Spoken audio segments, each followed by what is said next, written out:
Hello everyone, Republic Jim here. I'm in Barn Body World headquarters. Just finished a workout, so I'm a little hot and tired and scraped up here from doing Zercher squats. But nonetheless, I wanted to do a bit of a video revisiting a topic that I discussed a couple of years ago, which regards the Army Combat Fitness Test, or ACFT. In that video 2 years ago that I'll link down below, I asked the question if any of the events in that test were too difficult. And you can probably guess my answer to that, but feel free to check out the whole video if you haven't seen it. But at the time I was sort of comparing myself to the standards for the different events, and it was all one scoring scale for everybody, regardless of age or male or female. The idea that they had was to just have one scoring scale for everybody. So I was comparing myself to that, and trying to do different events and see how well I could score. And I thought that the trap bar deadlift scoring scale was really out of whack. For anybody that lifts, they should be able to max the score on that without too much effort. But then they get disproportionately penalized on some of the events that favor lighter guys that are better at endurance and such. But anyway, that's a kind of a topic for a different time, like say that video that I did then. But since then, I checked back in a little while back and was surprised to see that they had changed things a bit. Actually, they implemented the changes over a year ago in April of 22. And there are just a couple of things I wanted to focus on in that. So I printed off some of the questions on the Army's frequently asked questions page. So basically, talks about how they changed a little bit. The test now includes performance norm scoring standards scaled to age and gender. Big change there. Additional changes include the plank as the sole core strength event and the addition of the 2.5 mile walk as an alternate aerobic event. I'm not going to get into the walk thing. Don't really have any opinion on that. At least nothing I want to talk about right now, but the big things that hit me were the change in scoring scales and then getting rid of the leg tuck, which was one of the events that I talked about in my previous video that people were complaining was too hard. So anyway, first of all, a couple of questions and answers here regarding the change in scoring. Why the change to an age and gender performance norm scoring scale? The shift to an age and gender performance norm scoring scale was based on thorough analysis of all data, soldier feedback, and analysis from the RAND independent study, whatever that was.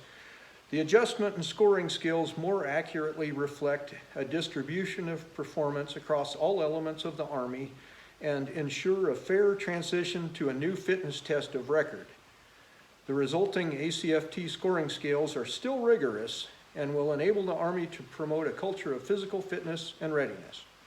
Okay, so they decided they wanted to change back to scaling it depending on whether you're male or female and age. Why'd they do that? Previously, the Army said the age and gender neutral scoring scale was the minimum required for all soldiers. Why change now? The Army determined that a general fitness test best supports the Army's efforts to sustain a fit and ready force, foster a fitness culture, and ensure fairness across the force. As a general fitness test, an age and gender performance norm scale more accurately assesses individual physical fitness. Age and gender neutral standards fail to account for physiological differences between people of varied ages and genders. Norming for age and gender provides a more tailored assessment of an individual's general level of physical fitness. Implementing the ACFT as a general physical fitness assessment also allows all soldiers the ability to fairly compete for advancement in the Army. Now, as I said, a couple of years ago, I was comparing myself to that single standard that they had for all ages. I was 54 at the time, and I scored pretty good on most events on the test, including perfect score on the trap bar deadlift, and did pretty well on the leg tuck. My main weaknesses are the hand release push-up and possibly the 2 mile. I'd score a little bit lower, but even then, I was, at the time, as far as I could tell, I could still score around 80 points minimum, if I put some time into training for it, like all the soldiers are supposed to be doing. So I didn't see a real problem with going with one standard scale, but fair enough, if they decide that they want to do it that way, then people can compare like to like. I find it kind of interesting that the Army is actually pointing out physiological differences, which in this day and age seems to be an outdated concept, and I'm not going to go down that rabbit hole, but anyway, they are acknowledging that there are physical differences there, simple biology, and of course, as people age, their abilities and some things go down also. But found it kind of ironic that for my age, 56 is actually the top of one of the age groups now, and a perfect score on the trap bar deadlift was, I don't remember exactly what it was something under 300 pounds. Well, I can rep under 300 pounds on the trap bar deadlift for I don't know how many reps. That's not a problem. In fact, in my half-hour deadlift challenge that I did a little while back, which I'll also link below, I did 315 pounds, did 3 reps every minute on the minute for a half hour straight. So, what was already a ridiculously low scoring standard for the 3 rep max on the trap bar, they lowered it even more for higher ages and for females, and I just find that scoring system ridiculous now. But that said, the big thing that they did was getting rid of the leg tuck. And I'll get into that in a moment, or what it actually is. But the question here is, why did the Army decide to remove the leg tuck from the test? Based on analysis of observed test data, the Army determined that the plank simply provides a more accurate measure of core strength for all soldiers. The RAND independent study observed that the leg tuck was not an accurate predictor of core strength for all soldiers, as it requires a minimum prerequisite upper body strength that made it impossible to measure core strength across all soldiers commensurately. Now, I didn't realize it was supposed to be strictly a test of core strength. My understanding was it was supposed to be a test of various physical attributes, including upper body strength, grip strength. I mean, they no longer have a pull-up test, so it seemed logical that the leg tuck would kind of take the place of that and do core and upper body together. But anyway, I digress. In response, we are using the plank as the sole exercise to assess core strength, using recognized standards from the U.S. Marine Corps and U.S. Navy as a baseline, and modifying the scales based on Army requirements. So, okay, they got rid of the leg tuck, they're using the plank. That's their standard for testing core strength, which I guess is one specific attribute of core strength, just the stability and endurance. But first, let me just real quick demonstrate for those who don't know what the leg tuck was. This was the standard at that point a couple of years ago. Do a alternating grip, hands relatively close together. Go to a dead hang from the bar, and then pull the legs up and touch knees to the elbows, like this. And do that for maximum reps and maintain the forward facing position here. You have to hang from the bar at all times, can't rest on anything, and just keep doing that, you know. And a perfect score on that was 20. Back when I checked it out a couple of years ago, without any training whatsoever, I was able to get 10.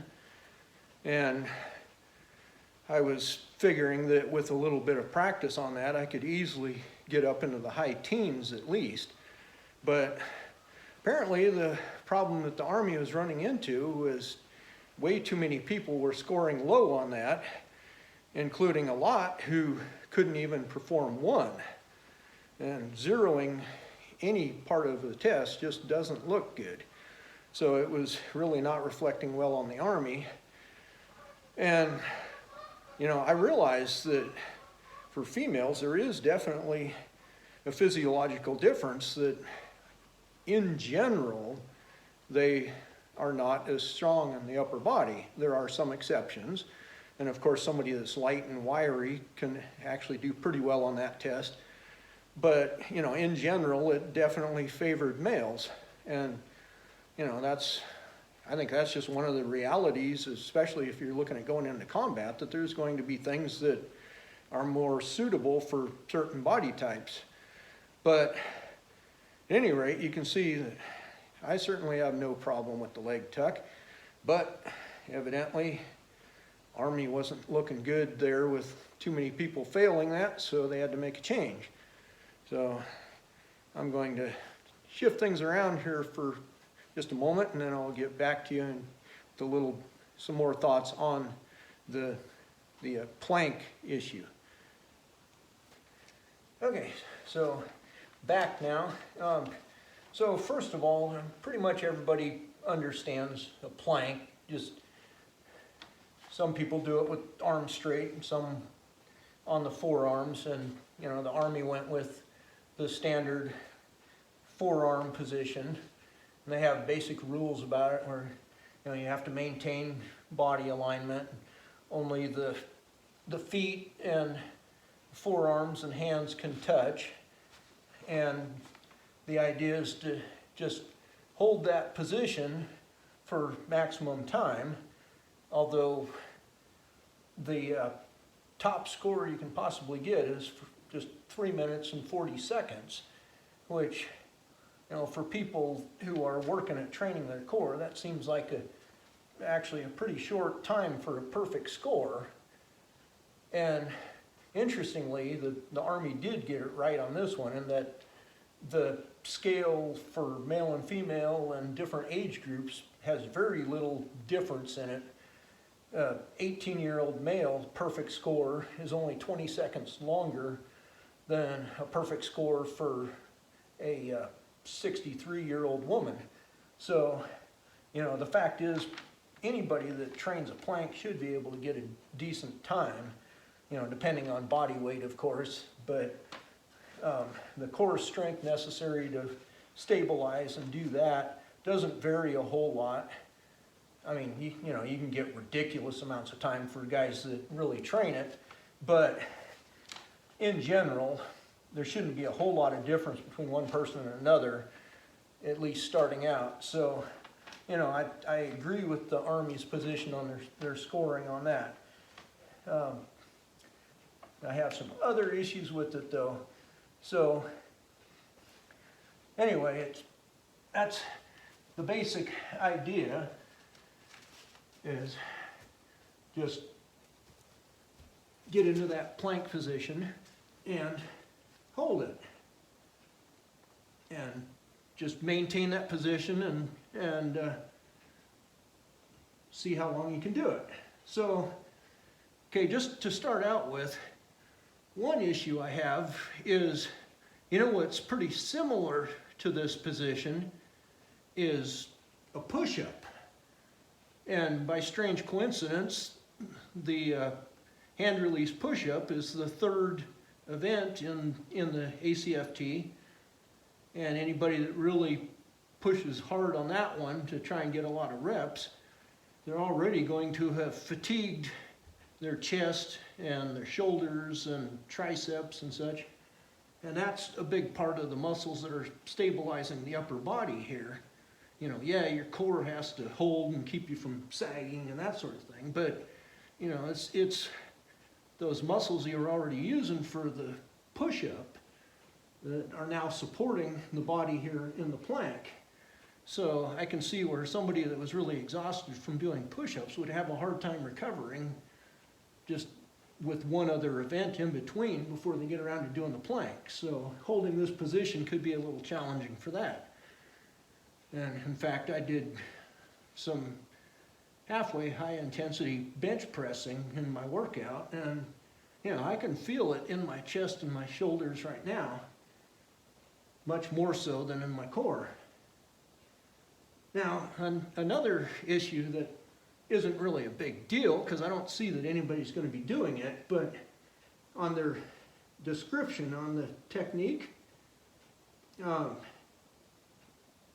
says the plank event is terminated if the soldier touches the ground with any part of the body other than the feet, forearms, and fists or palms, which is fine, I understand that. But then this part is ludicrous. Raises a foot or hand off the floor. Does anybody think that going like this somehow makes it easier? You know, why would that make me fail the test? Or, you know, put an end to it? Like, that greatly increases the difficulty. So, I don't quite get why raising a hand or a foot would be the cause to end the test. So, you know, that part's just kind of silly. And then, you know, like say I wanted to adjust my glasses because they're slipping down on my sweaty nose. You know, well, I raised my hand off the ground, it's terminated. Well, I'm still holding the plank. It really doesn't matter what I do with my hands. But anyway, that's just kind of a silly point because, you know, if somebody's doing the test, they're unlikely to pick up their hands or foot. So anyway, but getting to the point though, the main problem that I have with this is that the leg tuck is a dynamic contraction. It's, you know, you're using those muscles to pull and do a movement, whereas plank is just strictly a static hold. So it's two completely different things. I could see it if they were replacing the leg tuck with something that was remotely similar. You know, in fact, they used to do sit-ups, which was also a dynamic contraction that, you know, you're supposed to do for as many times as possible. So that showed core strength by contracting and actually moving. But, you know, the plank is just demonstrate core strength by holding yourself in one spot for as long as you can. And it just seems kind of silly. I mean, I'll freely admit, I know nothing about combat, never been on the battlefield, so I'm not going to try and judge the Army on their knowledge of combat or anything. But I just personally don't see where demonstrating core strength like this is really applicable. I could be wrong, but it just seems to me like being able to do static movements and having the core strength to support loads and move and all that would be far more important than your ability to just hold yourself steady in one spot like this. Like, are you going to be required to bridge a chasm or something and have people walk across your back? I just don't see it, you know.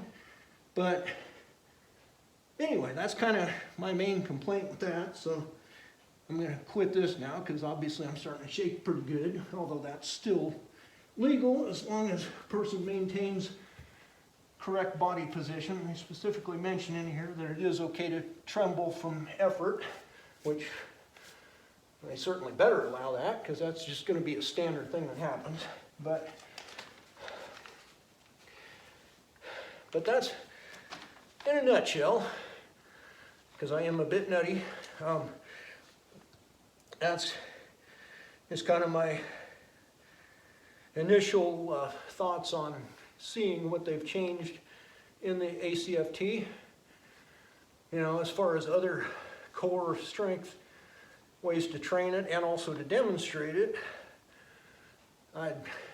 you can check out my video on really cool core workout, which I'll link down here also, where I talk about suitcase carries and zerchers and things like that.